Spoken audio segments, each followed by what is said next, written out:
Hello అండి, welcome to my channel Geetha Chandra. ఈరోజు నేను కమ్మనైన నోటికి రుచిగా ఉండే రోటి పచ్చడి చూపిస్తున్నాను. ఇది ఆంధ్ర స్టైల్లో దోసకాయ ముక్కల పచ్చడి.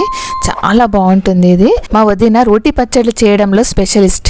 తను వచ్చినప్పుడల్లా ఏదో ఒక రోటి పచ్చడి చేస్తుంది. చాలా బాగుంటాయి తన రెసిపీస్. ఈసారి దోసకాయ ముక్కల పచ్చడి చేసిండ్రు. చాలా బాగుంది. రొట్టెలోకి, దోశలోకి, అన్నంలోకి అయితే సూపర్గా ఉంది. వేడి వేడి అన్నంలో కొంచెం నెయ్యి వేసుకొని పచ్చడి వేసుకొని తింటే అన్నం మొత్తం ఇదే తినేస్తారండి. అంత బాగుంది. ఇప్పుడు ఈ పచ్చడి ఎలా చేయాలో చూపిస్తున్నాము. ఇక్కడ దోసకాయలు ఇక్కడ 2 తీసుకున్నాము. ఇది 1/2 kg ఉంటుంది. ఏ దోసకాయ తీసుకున్నా పర్లేదు, ఎల్లో కలర్లో ఉంటుంది, అది కూడా బాగుంటుంది. 2 ఉల్లిపాయలు, 2 టమాటాలు, ఒక 15 పచ్చిమిర్చి, కొంచెం అంత చింతపండు. ఉల్లిపాయలు సన్నగా తరిగి పెట్టుకోవాలి. అలాగే దోసకాయ చెక్కు తీసి సన్నగా తరిగి పెట్టుకోవాలి. అందులో ఉన్న గింజలు కొన్ని ముక్కలలో వేసుకోవాలి, కొన్ని సెపరేట్గా పెట్టుకోవాలి. 2 టమాటోస్ కట్ చేసి పెట్టుకోవాలి. అలాగే 15 పచ్చిమిర్చి కూడా కట్ చేసుకోవాలి. 1 స్పూన్ జీలకర్ర, 2 స్పూన్ల ధనియాలు, ఒక 2 టేబుల్ స్పూన్ల నువ్వులు, 3 టేబుల్ స్పూన్ల పల్లీలు, ఇవన్నీ వేయించుకోవాలి. వేయించుకొని తర్వాత గ్రైండ్ చేసుకోవాలి. కొంచెం అంతా చింతపండు కడిగి నానేసుకోవాలి.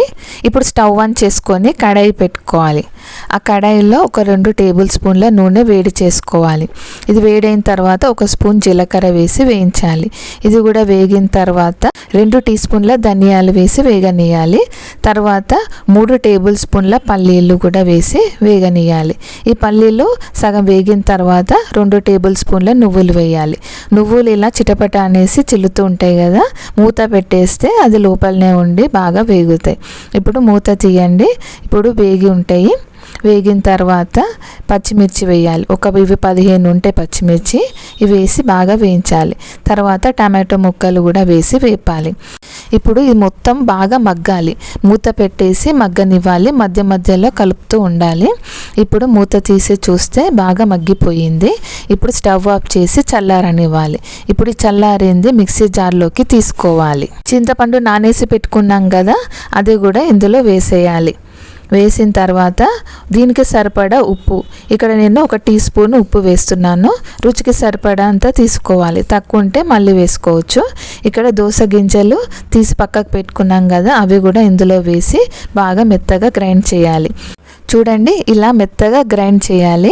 ఈ దోస గింజల వల్ల ఈ పచ్చడి టేస్ట్ చాలా బాగుంటుంది. ఇప్పుడు ఒక గిన్నె తీసుకోవాలి.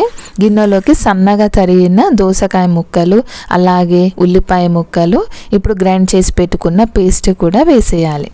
ఇప్పుడు ఇదంతా బాగా కలిసేలాగా కలపాలి. ఇప్పుడు ఈ దోసకాయ ముక్కలు, ఉల్లిపాయ ముక్కలకి సరిపడా ఉప్పు వేయాలి. ఇక్కడ నేను ఒక 1/2 టీ స్పూన్ ఉప్పు వేస్తున్నాము. బాగా కలపాలి. ఇప్పుడు పోపు రెడీ చేసుకోవాలి. స్టవ్ ఆన్ చేసి ఒక కడాయి తీసుకొని ఒక 4 టేబుల్ స్పూన్ల నూనె వేసి వేడైన తర్వాత పోపు దినుసులు వేయాలి. జీలకర్ర, ఆవాలు, మినపప్పు, శనగపప్పు, ఇవి కొంచెం వేగిన తర్వాత 2 ఎండుమిర్చి ముక్కలు చేసి వేయాలి. అలాగే 7-8 వెల్లుల్లి రెబ్బలు, ఒక 3 రెబ్బల కరివేపాకు, కొంచెం అంత ఇంగువ, 1/2 టీ స్పూన్ పసుపు వేసి బాగా వేగనియాలి. ఇప్పుడు ఈ వేగిన పోపు దోసకాయ ముక్కలు ఉన్న గిన్నెలోకి వేసేయాలి. బాగా కలపాలి. పోపు అంతా కలిపిన తర్వాత లాస్ట్కి కొంచెం అంతా తరిగి పెట్టుకున్న కొత్తిమీర కూడా అలా జల్లేసేయండి. సూపర్గా ఉంటుంది దీని టేస్ట్. అంతేనండి, రెడీ అయిపోయింది దోసకాయ ముక్కల పచ్చడి. చాలా బాగుంటుంది. అందరూ ఒకసారి తప్పకుండా ట్రై చేయండి. ఈ పచ్చడి ఫ్రిడ్జ్లో పెట్టుకుంటే 2-3 డేస్ అయినా టేస్ట్ ఏమాత్రం చేంజ్ కాకుండా బాగుంటుంది. మా వదిన చేసిన మరిన్ని పచ్చళ్ళు కూడా మీ ముందుకు తీసుకొస్తాము. ఈ వీడియో నచ్చితే లైక్ చేయండి. అలాగే మా ఛానల్ని సబ్స్క్రైబ్ చేయండి. థ్యాంక్ యూ అండి. Thanks for watching.